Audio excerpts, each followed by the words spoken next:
दोस्तों, चांद की सरजमीन पर भारत का नाम लिखने के बाद इस वक्त विक्रम लैंडर और प्रज्ञान रोवर गहरी नींद में सो चुके हैं। दरअसल चांद के जिस फार साइड में लैंडर और रोवर खड़े हैं, उस इलाके में इस वक्त रात का काला अंधेरा छाया हुआ है।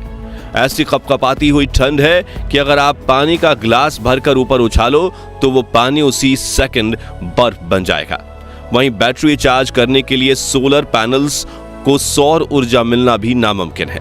इसलिए इसरो के वैज्ञानिकों ने इन दोनों के उपकरण बंद करके इन्हें स्लीप मोड में डाल दिया था। लेकिन इसने नींद में भी चांद के बारे में कुछ ऐसी डेटा भेजी है जो देख दुनिया हैरान है। वहीं रात होने से पहले जब इसरो के वैज्ञानिक रोवर और लैंडर को स्लीप मोड में डाल रहे थे, तभी अचानक से ही चांद पर सीना ताने खड़ा विक्रम किसी हेलीकॉप्टर की तरह चांद की सतह पर उड़ने लगा, जिसे देख इसरो के वैज्ञानिक भी हक्के बक्के हो गए। तो उड़कर कहां भाग रहा था विक्रम, और सतह पर सोते सोते लैंडर ने इसरो को ऐसा तो कौन सा संदेश भेजा जिसके चर्चे पूरे विश्व भर में हो रहे हैं। जानने के लिए पूरा वीडियो जरूर देखिए और नए दर्शक चैनल को सब्सक्राइब भी कर लें। दोस्तों, 23 अगस्त के दिन चांद पर लैंडिंग करने के बाद इसरो ने लैंडर विक्रम और रोवर प्रज्ञान को 14 दिनों का रिसर्च मिशन दिया था। लेकिन इन दोनों सुपर पावरफुल एआई रोबोट्स ने अपने काम को सिर्फ 12 दिनों में पूरा कर दिया, जिससे पूरी दुनिया को भारत मां के इन दोनों वीरों की ताकत का अंदाजा हो गया था।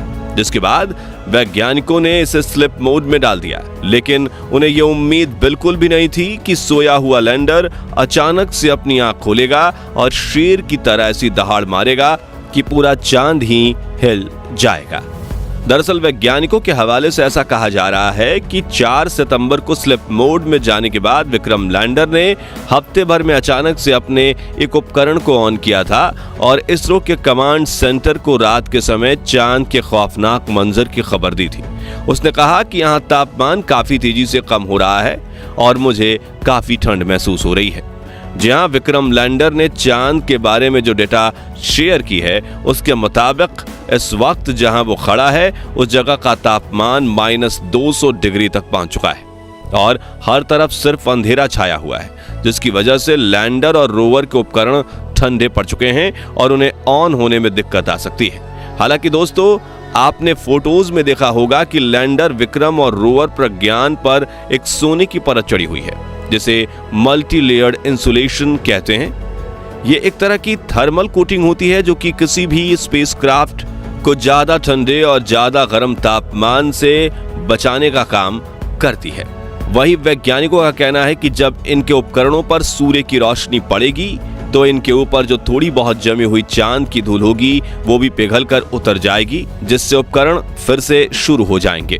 इसी वजह से भले ही 21 सितंबर को ही चांद पर सुबह की पहली किरण का आगाज होगा, लेकिन वैज्ञानिक लैंडर और रोवर को 22 सितंबर के दिन ही ऑन करेंगे। दूसरी तरफ विक्रम लैंडर से 2 दिन पहले सो चुके प्रज्ञान रोवर ने भी लैंडर के जरिए इसरो को चांद के बारे में कुछ ऐसी डेटा भेज दी है जिसने चांद को देखने का हमारा नजरिया ही बदल दिया है। दरअसल चांद की सतह पर सफर करते हुए भारत के रोवर प्रज्ञान ने अपने लेजर इंड्यूस्ड ब्रेकडाउन स्पेक्ट्रोस्कोप और अल्फा पार्टिकल एक्सरे स्पेक्ट्रोमीटर की मदद से चांद की सतह पर कई खनिज की खोज कर डाली थी। साथ ही इसने ऑक्सीजन की भी खोज चांद पर कर ली।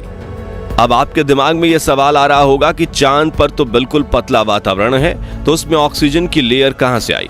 तो आपको बता दें कि ऑक्सीजन चांद के वातावरण में O2 फॉर्म में नहीं, बल्कि चांद के पत्थर और मिट्टी में ऑक्सीजन के सिंगल एटम के फॉर्म में मौजूद है, जो दूसरे खनिजों के एटम के साथ जुड़ा हुआ है। यानी जब चांद पर इंसानी बस्ती बनाए जाएंगे तो हम इस ऑक्सीजन को जमीन से निकालकर सांस लेने और ईंधन के लिए इस्तेमाल कर सकते हैं। ऐसा करने के लिए अमेरिकी स्पेस एजेंसी नासा ने इसी साल एक उपकरण भी खोज निकाला है, जिसके जरिए उन्होंने आज से 50 साल पहले चांद से कलेक्ट हुई लूनर सॉइल में से ऑक्सीजन को गैस के रूप में बाहर निकाल लिया है। साथियों, अगर आप सोच रहे हैं कि चांद की मिट्टी पत्थरों में कितनी ऑक्सीजन होगी, तो वैज्ञानिकों की एक रिपोर्ट के मुताबिक चंद्रमा की सतह के सिर्फ टॉप लेयर में ही ऑक्सीजन के इतने एटम मौजूद हैं कि 8 बिलियन लोगों की 1 लाख साल की ऑक्सीजन की जरूरत पूरी हो सकती है।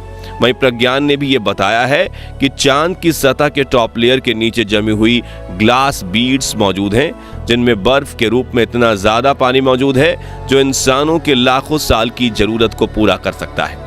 यानी दोस्तों, ऑक्सीजन और पानी के साथ अगर हम चांद पर ऐसे घर बना लें जिनकी दीवारें चांद के बदलते तापमान को झेलकर अंदर इंसानों को रहने लायक तापमान बनाए रखे, तो चांद पर रहना संभव हो सकता है। हालांकि इसके बारे में फिर कभी डिटेल में हम बात करेंगे। फिलहाल विक्रम लैंडर के उस करिश्मे को देखते हैं जो उसने सोने से पहले किया है। दोस्तों, रोवर को स्लिप मोड में डालने के बाद जब इसरो के वैज्ञानिक लैंडर को स्लिप मोड में डाल रहे थे, तभी उसने अचानक से किसी हेलीकॉप्टर की तरह चांद पर सीधी उड़ान भरी और चांद के पतले वातावरण को चीरते हुए हवा में टहलने लगा था और एक बार फिर सतह पर अपने पैर रखकर सावधान होकर खड़ा हो गया।